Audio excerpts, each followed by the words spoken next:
Petri Wine brings you Basil Rathbone and Nigel Bruce in the new adventures of Sherlock Holmes.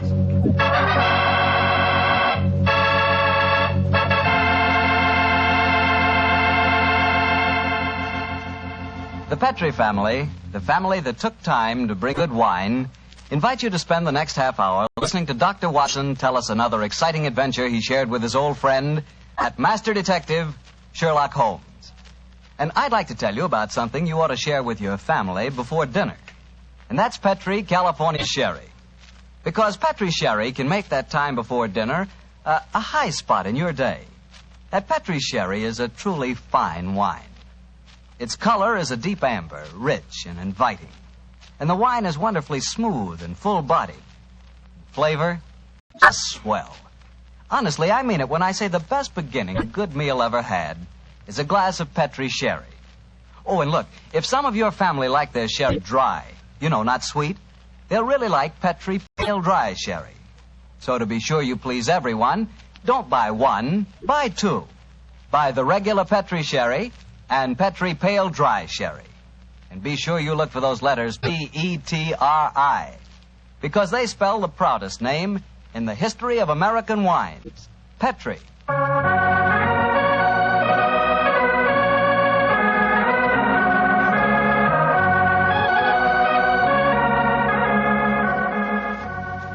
And now I know our good friend Dr. Watson's expecting us. Let's go in and join him. Come in. Good evening, Doctor. Good evening, Mr. Bartell. Say, how are you feeling, Doctor? All over that attack of flu you had? I'm feeling very much better, thank you, my boy. I'm still a little weak. We old fossils take much longer to get over that sort of thing than you young fellows. Well, you take good care of yourself, Doctor. You've got a lot of friends, you know. Oh, I'm very glad to hear that. Thank you, Mr. Bartell. And now settle yourself down, and I'll get on with tonight's new Sherlock Holmes adventure.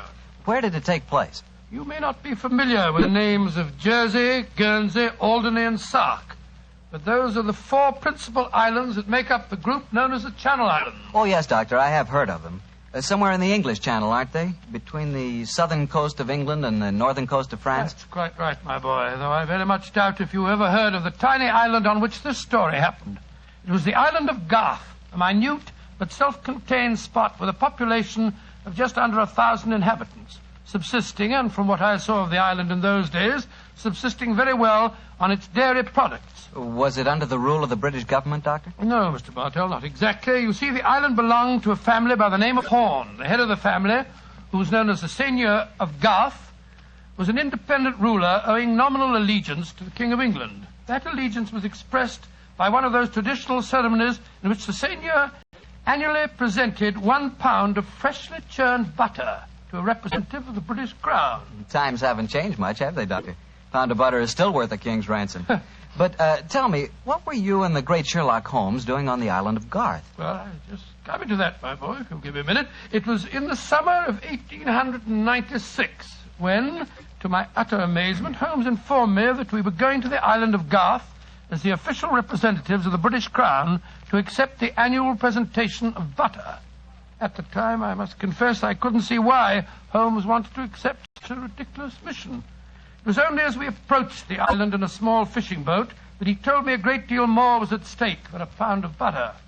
Unfortunately, Mr. Bartell, I'm not much of a sailor, and as the wind was blowing hard and the sea racing, I'm afraid I wasn't a very intelligent companion.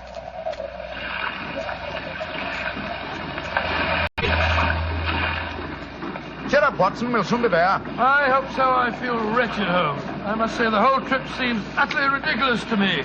Plunging and bobbing about in a little boat in a raging torrent just because somebody wants to give somebody else a pound of butter. Dear old Watson, you don't really think our mission is so innocuous, do you? Then why are we going to the island of Garth? We're going to the island of Garth at the express wish of its present ruler, Martha Horn. Martha Horn? I never heard of her. Extremely spirited old lady. And the only woman who dared tell a certain resident of Windsor Castle that she looked devilishly dowdy for an empress. Great Scott, you mean that I mean, Watson, that Martha Horn's behests are not lightly disregarded. Obviously, she wishes to see me urgently. Also, my brother Mycroft put pressure on me. He reminded me that a visit to Garth might be closely allied to this emerald tie pin I wear. Of course, you recall the origin of this pin. Well, naturally. That idiot Windsor Castle gave it to you after our little trouble last year. over those stolen plans for the Bruce Partington submarine. Exactly, my dear fellow. But remember that the spy Oberstein had put those plans up for auction in all the naval centers of Europe. Some hint of their nature must have leaked out. It's even possible that other powers may be able by now to duplicate the pride of our submarine fleet. And whoever controls the channel, Watson, controls England. Well, they're dropping anchor, and yet we're still a quarter of a mile out from the island. Why do you think they're doing that? Here comes the skipper. He'll tell us. Here is as close to the island as we may approach, monsieur. We have already sent signals. A smaller boat is putting out for you. It will be here in a little while. Thank you. A smaller boat. Good Lord. Holmes, you were hinting at the naval significance of the island of Garth. Yes, old chap, I was. Well, what good would it be as a port if even a small boat like this can only come within half a mile of it? For a surface vessel, no. But we were speaking of submarines. Garth, I learned from the encyclopedia, boasts a magnificent interior cavern accessible only through underwater channels. Great Scott, an ideal natural harbor and dry dock for a submarine fleet. Precisely. And on the control of the island of Garth, Watson, may well rest the fate of the British Isles. Now, old chap, perhaps you see why Mycroft was so anxious for us to collect a pound of butter.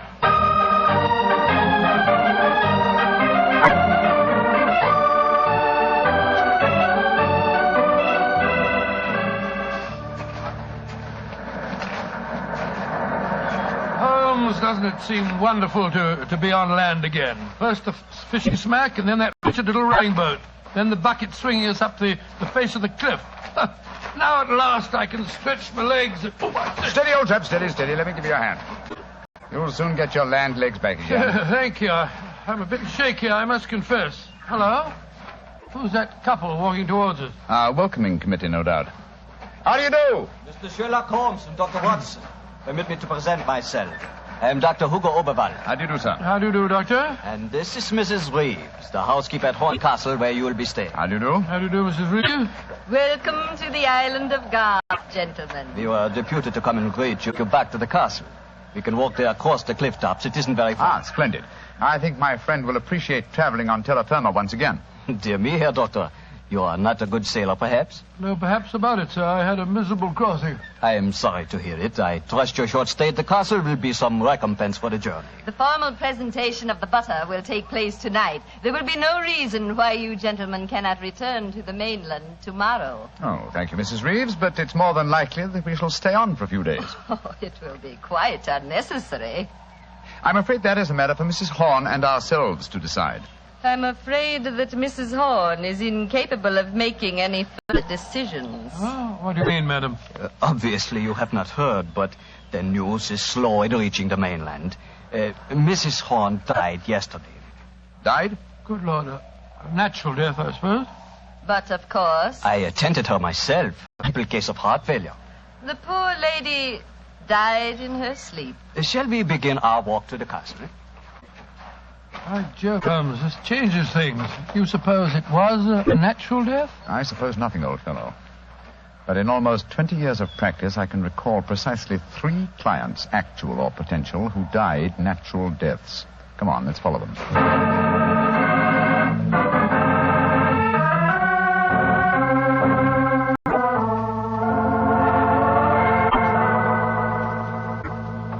Mr. Sherlock Holmes, Dr. Watson, this is Mr. Christopher Horn, grandson of Mrs. Horn and the new ruler of Garth. How do you do? Hello. How do you do, sir? It's very nice of you fellows to come over here.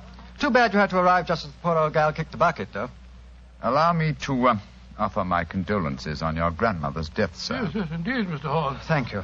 It was a ghastly business. I found her, you know. Christopher. Frightful sight. There was an awful silly grin on the old dear's face, and...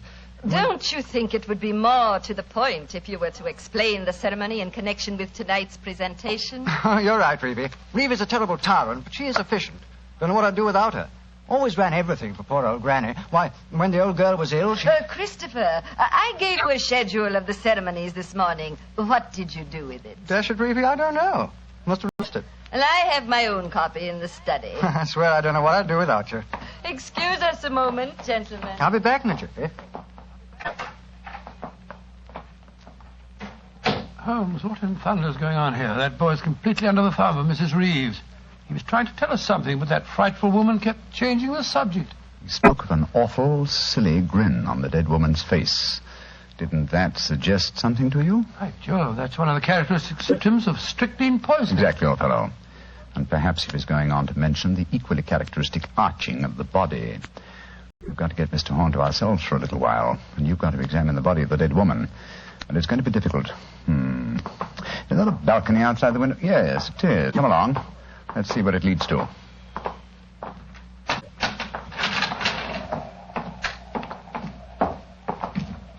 The balcony seems to lead right round this particular wing of the castle. Must have served as a lookout in the olden days. I wish the balcony were a little wider. Must be a sheer drop of a couple of 100 feet down to the rocks below. Yeah. Hello. These must be the windows of the room adjoining the one we just came out of. Let's go a little closer, shall we? We may be able to find out something. Can you see anything? Yes. They're in there. Mrs. Reeves and the boy. She's leaving the room. Now's our opportunity. I'll tap on the window. He's seen us. He's coming to open it. What are you two doing out there? Admiring the view? Yes, my boy, it's quite beautiful. Mr. Horn. Yes, Mr. Holmes. I was a great admirer of your grandmother. And I was interested in what you were telling me of her death. She had a grin on her face, you said. Yes, it was awful. Her body was all hunched up like a croquet hoop. Really? Of course, Dr. Oberwald said it was perfectly all right, but I must say it seemed dashed odd to me. Yes, it was far from all right, I assure you. And you started to say something else. What was it? Let me see. You said, when she was ill... Oh, yes, that was a silly business. When she was ill, she thought she was in danger from poisoning, so she made Mrs. Reeves taste all her food and drink. Did she really? Where is your grandmother's body now? In the West Wing. The funeral's to be tomorrow morning. I see. Where did Mrs. Reeves go? I'm here on the balcony behind you, gentlemen, listening to your conversation with the greatest interest. Christopher, let me warn you. These men are the emissaries of the British government. They would stop at nothing to take the island over. These men are trying to influence you against me, against Reevy, who has looked after you ever since you were born, and who tries to protect you now that your grandmother has gone and you are alone. Yes, I know, Reevy, but after all... That is your pride as the head of the Horn family, the Seigneur of Garth. The Garth that I'm trying to save for you. This man is completely unscrupulous. He was about to accuse me of murder. Weren't you, Mr. Sherlock Holmes? The thought had occurred to me, Mrs. Reeves. Of course it had, because you wished to poison Christopher's mind against me. Well, Mr. Holmes, we have no police on the island of Garth. Our only law is the word of the Seigneur, and Christopher now holds that title. Seigneur, what do you say? Will you allow an Englishman to blind you by accusing me of being a murderess? Mr. Holmes, Dr. Watson, I shall meet you at the ceremony tonight. Beyond that, I don't care to speak to you again. Good day. A shame to spoil your plans, isn't it, Mr. Holmes? Well, upon the soul. Magnificent, Watson. Magnificent. A murderess who seeks to defeat me by accusing herself. Superb. It's a new game, my dear fellow, and one that must be played to a finish.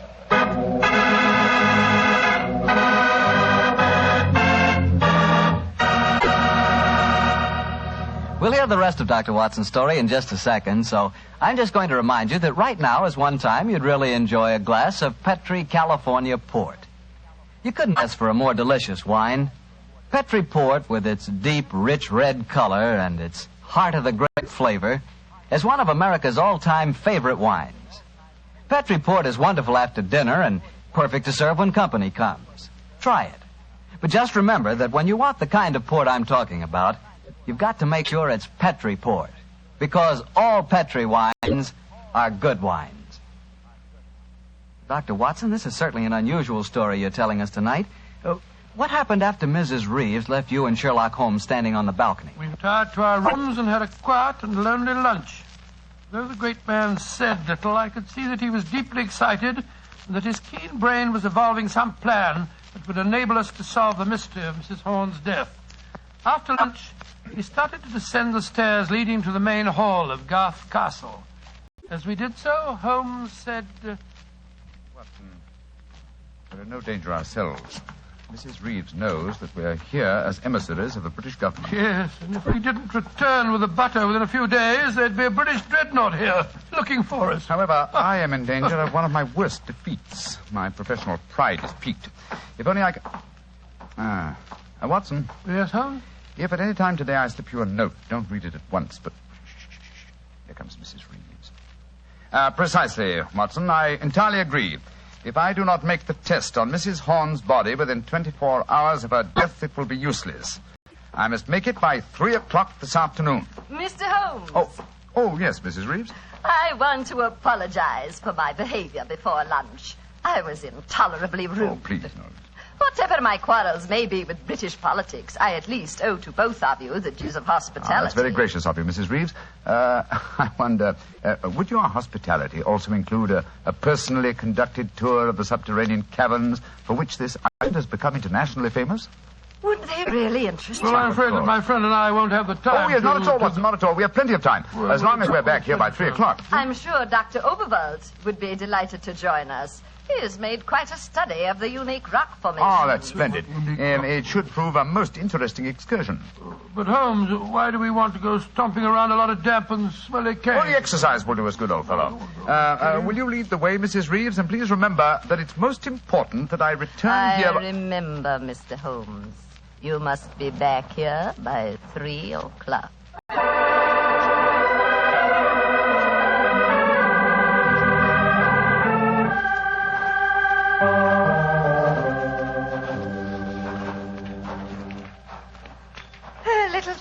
Mr. Holmes, and we shall reach the giant cavern. Most interesting. Watson and Dr. Oberwald seem to have lagged behind us somewhat. They will be here in a moment.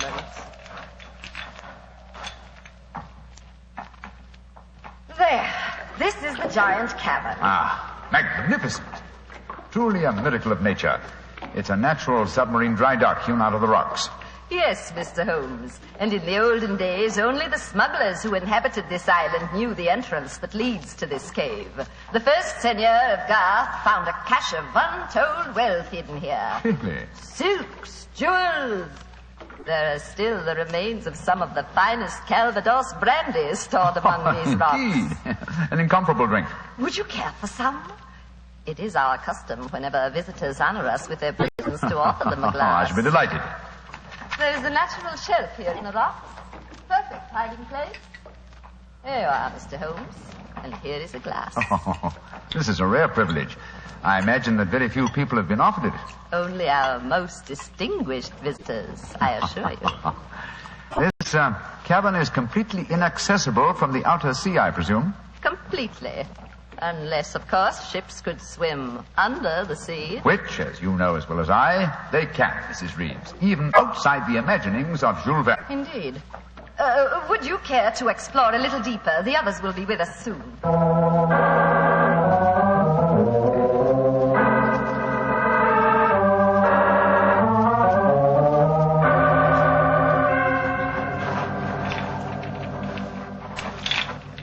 Dr. Oberwald, the others seem to be some way ahead of us. Yes, they do, don't they, Doctor? Holmes? Holmes, where are you? Dear me, I'm afraid we cannot follow them. What do you mean? The next cavern is already cut off by the rising tide. Great Scott, you mean that they're cut off? I am afraid so. But do not worry here, Doctor. In a few hours, the tide will recede. They are in no danger. Just, shall I say, temporarily marooned.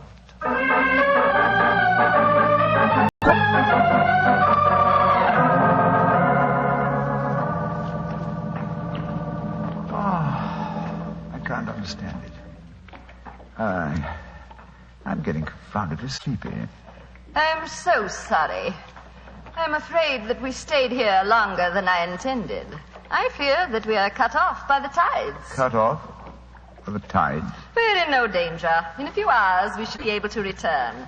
But I'm afraid I cannot get you back at 3 o'clock, which was the time I promised. But it's vital. Absolutely vital that I can get back. I'm so sleepy. But please keep talking. I must keep awake.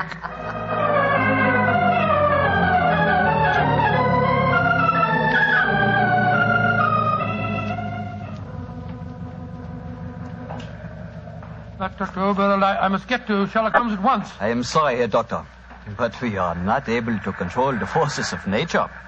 We cannot force the water to recede. Your friend is in no danger. No, but he's got a most important test that he must make by 3 o'clock. I am afraid that will be impossible. I've got to do something. I should have come to these blasted caves in the first place. I don't know what on earth I ought to do. By Jove, that note that Holmes gave me, he told me to open it if... where did I put it? Ah, here it is. A note from Mr. Sherlock Holmes, eh? Vital to make medical test.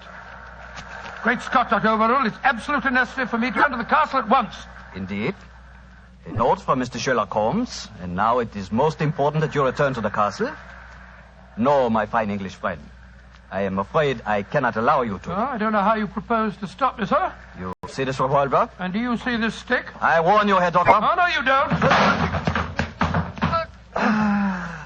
I'm sorry you can't hear me, Dr. Overville, but when Sherlock Holmes gives me orders, I carry them out.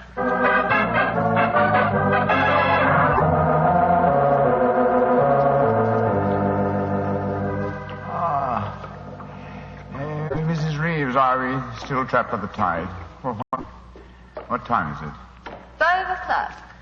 I'm afraid that you will be a trifle late for your important appointment. What a pity. You deliberately trapped me here.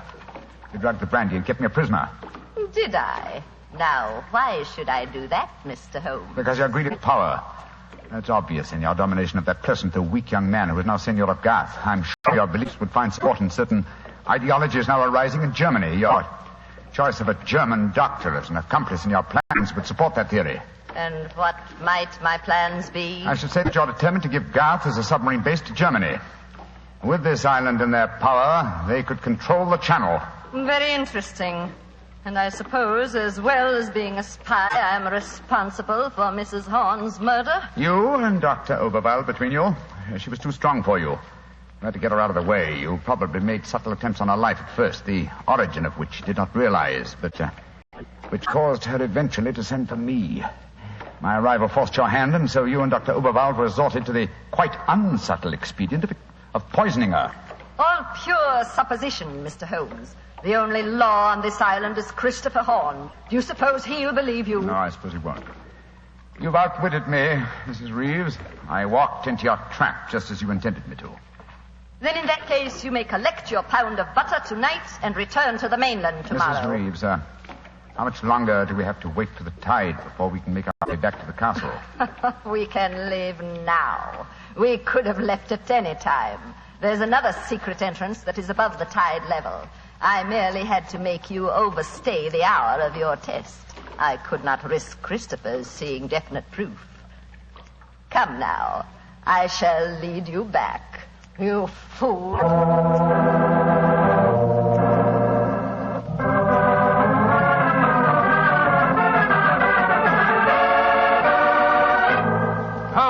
Holmes, where have you been all this time? Mind that, Watson. Did you open the note? Yes? Followed my instructions? Yes, it was, as you suspected. Thank heaven, old chap. Then now we can hoist her with her own petard. Here she comes. I'm glad to see, gentlemen, that you have assembled here in the seigneur's room. The ceremony of presenting the butter traditionally takes place here. As soon as Christopher arrives, we will explain our customs in this matter. Dr. Watson, I trust that Herr Oberwald proved an interesting companion on your excursion this afternoon. Yes, indeed, most interesting. We had a discussion of the relative merits of the walking stick versus the revolver. I think I was able to make my argument fairly convincing. Where is Dr. Oberwald now? I imagine he's lying down. He had all the symptoms of impending headache when I saw him last. Why are you smiling, Mr. Holmes? What's been going on? I'm afraid, Mrs. Reeves, that your plans have misfired rather badly. As soon as Mr. Horn arrives, I expect you will be under arrest for murder and high treason. Christopher would never believe you. Wouldn't I?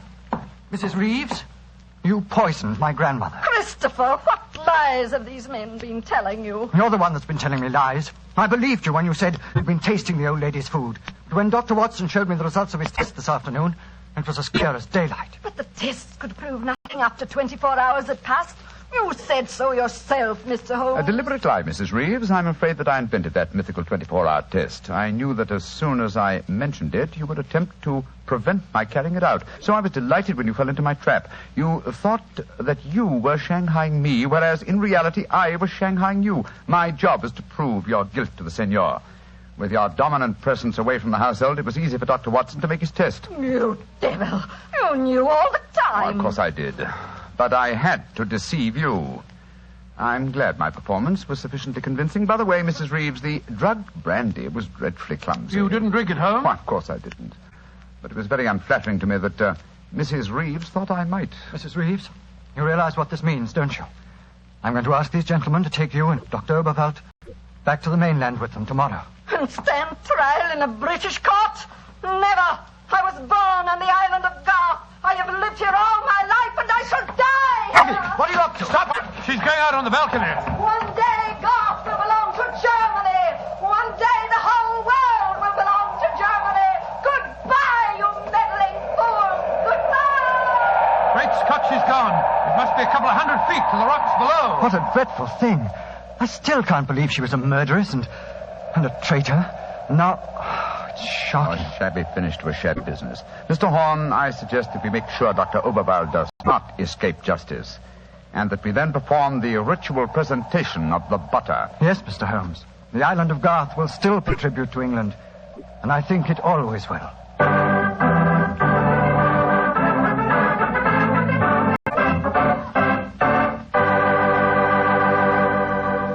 Well, Doctor, that was some story. So Germany didn't get the island of Garth after all. No, Mr. Bartell. In fact, in after years, the island proved to be an invaluable submarine base for England. Say, what about the pound of butter? Did Holmes get it? Oh, yes. But why are you so interested in the butter? Are you kidding? In our house, butter is our second most favorite topic of conversation. Your second most favorite? Well, what's your favorite topic of conversation? Remember, you asked me. Petri wine. Oh, as if I didn't know. Doctor, that Petri wine is something to really talk about. You know, the Petri family has been making wine for generations. Why, the art of making fine wine is their heritage, handed down from father to son, from father to son. Believe me, when it comes to turning luscious, sun-ripened California grapes into fragrant, delicious wine, the Petri family really knows how. And they're proud of their wine, too. That's why the name Petri on a bottle of wine really means something.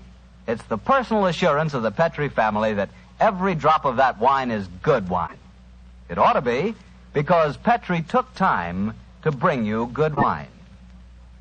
Well, Dr. Watson, what new Sherlock Holmes adventure do you have lined up for us next week? Next week, Mr. Bartell, I'm going to tell you a story that took place on the Sussex Downs many, many years ago.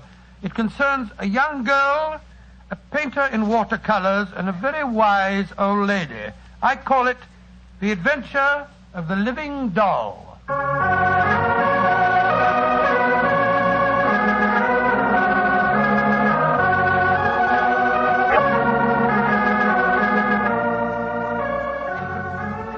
Tonight's Sherlock Holmes adventure was written by Dennis Green and Anthony Boucher and was suggested by an incident in the Sir Arthur Conan Doyle story, The Adventure of the Bruce Poddington Plans. Music is by Dean Fosler. Mr. Rathbone appears through the courtesy of Metro-Goldwyn-Mayer, and Mr. Bruce through the courtesy of Universal Pictures, where they are now starring in the Sherlock Holmes series.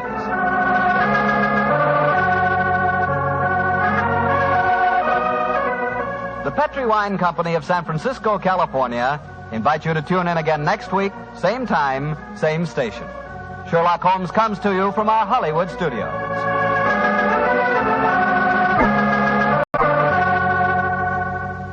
This is Harry Bartell saying goodnight for the Petri family. For a solid hour of exciting mystery dramas, listen every Monday on most of these same stations at 8 o'clock to Michael Shayne, followed immediately by Sherlock Holmes. This is the Mutual Broadcasting System.